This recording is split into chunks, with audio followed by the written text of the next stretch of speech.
বাংলাদেশ থেকে মালয়েশিয়ায় কর্মী পাঠানোর খরচ কমানোর উদ্যোগও নেওয়া হবে।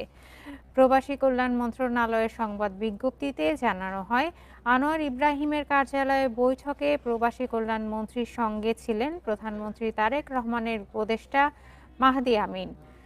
মালয়েশিয়ার শ্রমবাজার নিয়ে এই মুহূর্তে আমাদের হাতে পৌঁছেছে অত্যন্ত গুরুত্বপূর্ণ কিছু তথ্য।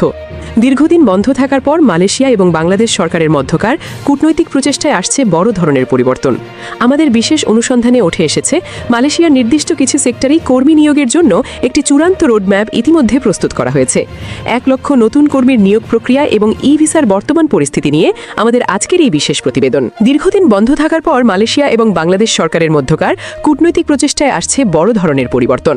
বন্ধুরা, আমরা সরাসরি মালয়েশিয়ার সংশ্লিষ্ট দপ্তরগুলো থেকে নিশ্চিত হয়েছি যে দেশটির প্লান্টেশন এবং কনস্ট্রাকশন সেক্টরে কর্মীর চরম সংকট দেখা দেওয়ায় তারা আবারও বাংলাদেশ থেকে জনশক্তি আমদানিতে সর্বোচ্চ গুরুত্ব দিচ্ছে।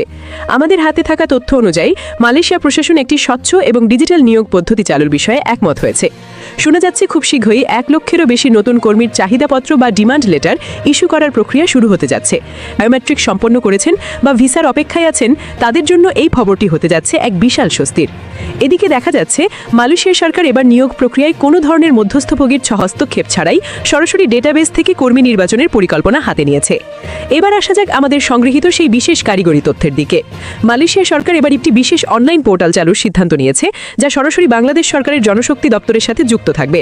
এর ফলে ভিসা পাওয়ার প্রক্রিয়াটি আগের চেয়ে অনেক দ্রুত এবং নিরাপদ হবে বলে আশা করা হচ্ছে।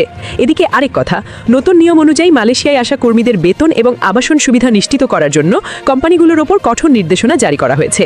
আমাদের সোর্স বলছে, এই নতুন করে চাহিদাপত্র আসার হার উল্লেখযোগ্য হারে বৃদ্ধি পাওয়ার জোরালো সম্ভাবনা রয়েছে।